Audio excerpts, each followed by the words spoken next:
Welcome to CBH. In previous episodes, we discussed how both newspaper comic strips and pulp fiction stories pioneered the artistic choreography, storytelling techniques, and fictional story plots of the first comic books of the 1930s and 1940s. There was a third very strong factor, however, that went into the visualization of the early comic strips and books that also factored into how the first heroes or superheroes actually looked on paper. And that was the actors who portrayed costumed adventurers at least twice from the golden age of movies.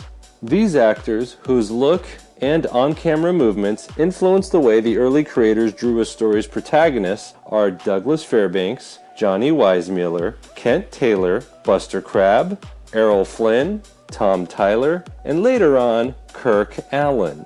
Douglas Fairbanks is probably the most important of them all. He was born in 1883, and by the year 1920, he had already been in 29 films which showcased his persona, charisma, and athletic ability. In 1920, he decided to take a chance and portray a costumed hero by the name of Zorro, a pulp hero made in 1919 by Johnson Macaulay of an 1830s dark costumed crime fighter. Zorro's portrayal by Douglas Fairbanks' acting and costumed body language was such a large mega hit that it rocketed him to superstardom, and every pop culture lover of the time watched it. With the body language of Fairbanks and Zorro, with the exciting pulps of the same character during the 1920s, an onrush of Zorro excitement hit watchers of the films. Bob Kane noted that watching Douglas Fairbanks in the film Zorro was one of his inspirations for creating Batman in 1939. And his co-creator Bill Finger has said that he made contributions to Batman based in many ways on Lee Falk's 1936 Phantom character.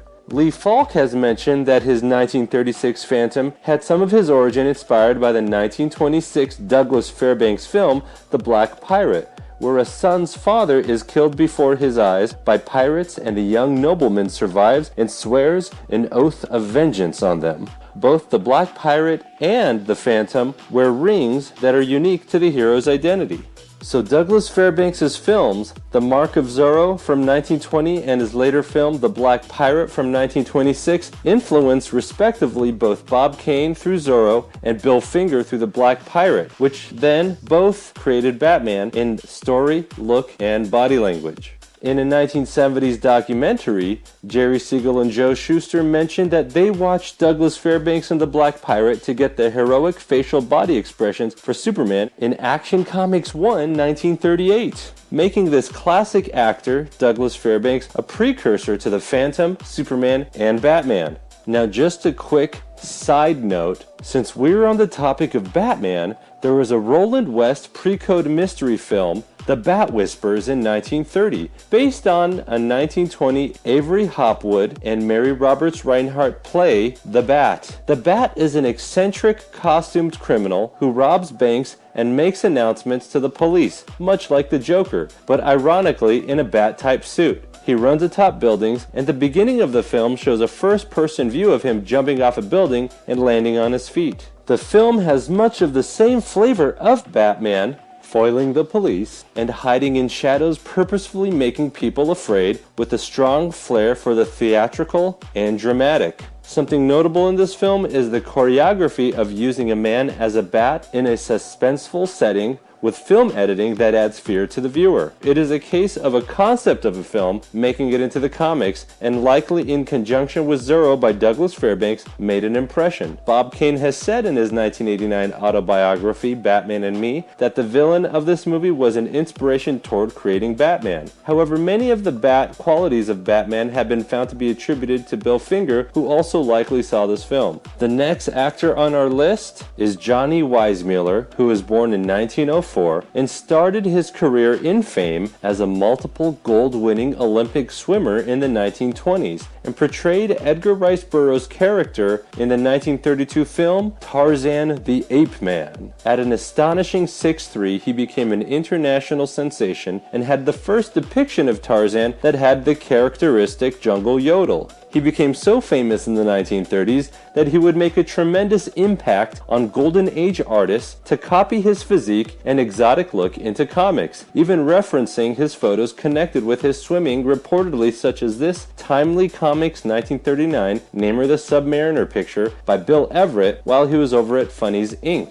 Although there is a strong connection between Johnny Weissmuller and comic book character Namor the Submariner, there is also a strong connection to two great newspaper comic strips. One of them is Hal Foster's Tarzan, which we mentioned. Hal Foster is the artist who did Tarzan at the time of Weissmuller's first 1932 Tarzan film. He is one of the cardinal Golden Age comic artists that the first and second generation comic book artists emulated, and Weissmuller would portray Tarzan in 12 total films. After Johnny Weissmuller was finished with the Tarzan films, he starred in the Alex Raymond originated newspaper strip adaptation Jungle Jim in 1948, starring in 13 of these films and a syndicated TV show. Jungle Jim started in 1934 when Alex Raymond was actually doing 3 strips at the same time, with this one emulating Tarzan in the jungle genre. Flash Gordon emulated Buck Rogers in the sci-fi genre, and he also had a third strip, Secret Agent X9, which emulated Dick Tracy in the crime genre. Johnny Weissmuller portrayed the jungle character to the T, and his look influenced comics, and comic books influenced his roles.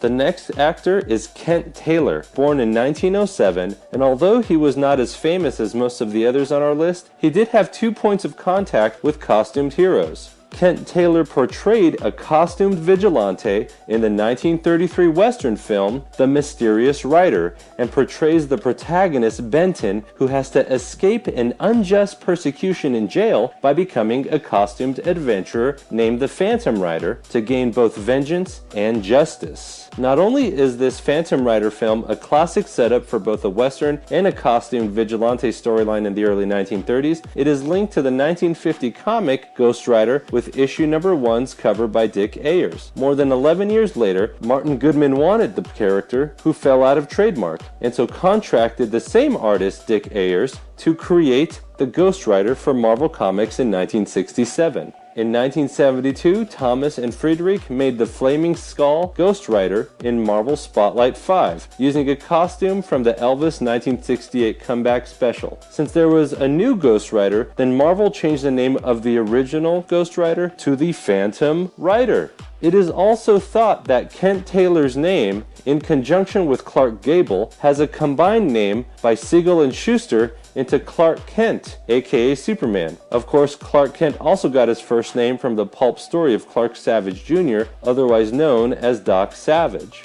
Next actor on our list is Buster Crabbe, born in 1908, and similar to Weissmuller, an American 2-time Olympic swimmer and movie actor. His physical prowess and facial persona had so much charisma that he became the only actor to play Tarzan, Flash Gordon, and Buck Rogers, the top 3 syndicated comic strip heroes of the 1930s. Crabbe starred in Tarzan the Fearless serial in 1933, a year after Weissmuller's first Tarzan film in 1932. Interestingly, they were both Olympic gold medal winning swimmers, and both portrayed Hal Foster's physical Tarzan. Crabbe was picked in 1936 to portray Alex Raymond's Flash Gordon strip, which premiered in 1934, for the Universal Flash serial, which was released in 1938. Crabbe also portrayed Buck Rogers in the 1939 serial, also by Universal, with dark hair as compared to his dyed blonde hair for Flash Gordon. Buck Rogers was the first sci-fi adventure newspaper strip in 1929 that started America's fascination with sci-fi ray guns and popularized pulp science fiction for the mainstream. Although Dick Calkin's art on this strip isn't as magnificent as Alex Raymond's Flash, it still brought this sort of pulp culture to the masses. These serials with Buster Crabbe made a huge impression on comic book artists of the 1940s, adapting or patterning their heroes from these physically and mentally impressive Hollywood superstars of the time. Errol Flynn, our next actor, was born in 1909, did not star in any comic strip films, however his charisma and physical prowess in his highly watched 1930s action films made an impression on all pop culture lovers and artists and writers of the time, including the comic book makers who desperately needed reference material. The two main films that showcased the aspects of Errol Flynn to prove the dashing, swashbuckling action were Captain Blood 1935 and The Adventures of Robin Hood 1938. Some would consider Errol Flynn as the one to continue the 1920s Douglas Fairbanks type films into the 1930s. So like the 1920s Black Pirate film by Fairbanks, there was the 1935 film Captain Blood of a dashing,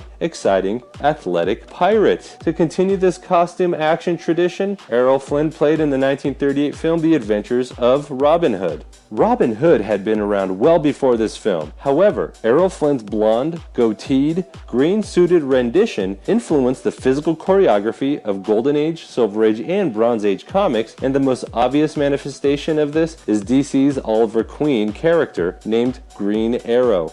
By the 1940s, comic books were in full swing, and the first generation of comic book artists were inspired by the pulps, newspaper strips, and 1930s costumed adventurer movies to create their characters like Captain Marvel and Superman. Now those characters needed to be physically portrayed. Tom Tyler was born in 1903 and portrayed Fawcett's Captain Marvel in the Columbia serial in 1941. This serial was very successful and was somewhat notorious because it attracted DC's lawsuit against Fawcett, which ended up resulting in the discontinuation of the character in the 1950s. But the character was a huge 1940s success and a shining example of the movies inspiring superheroes, which inspired more movies. Tom's second point of contact portraying a comic character was the 1943 Phantom serial portraying the 1936 Lee Falk character who was inspired by the 1926 film The Black Pirate, One Big Cycle of Love. The Phantom serial was also produced by Columbia Pictures, and some have found Tom Tyler to be a perfect physical rendition of this King Feature Syndicate character. Of course, Superman also eventually got some film representation. As the golden age of superheroes ended, Kirk Alyn portrayed the character in 1948, which visually pushed the image of hero or superhero into the next comic book generation. Kirk did actually get typecast because he was felt to physically fit the part perfectly, and he was the first actor to visually portray Superman in a live-action film. The movie executives felt he was so perfect as a comic hero, they had him portray Blackhawk, the comic book pilot from the quality comic Military Comics 1 with story by Will Eisner and art by Charles Quadera. Through these two characters, Kirk Alyn was seen to fit the look of the comic book hero perfectly at the end of the golden age of comic books, whose artists had synthesized their characters from the combination of newspaper comic strips, pulp fiction stories, and the looks, cinematography, and charismatic action of actors from the films of the 1930s to 1940s. Those comic books then went to be topics for action hero movies going forward. Generally, when a first or second generation comic book artist is interviewed, they generally mention a movie or figure that they used as either raw source material or inspiration. And it is interesting to find out what were those movies and who were those movie stars, because by combining intellectually all three pop culture sources into the creation of the comic book, we start to understand those characters and their creators. Cheers.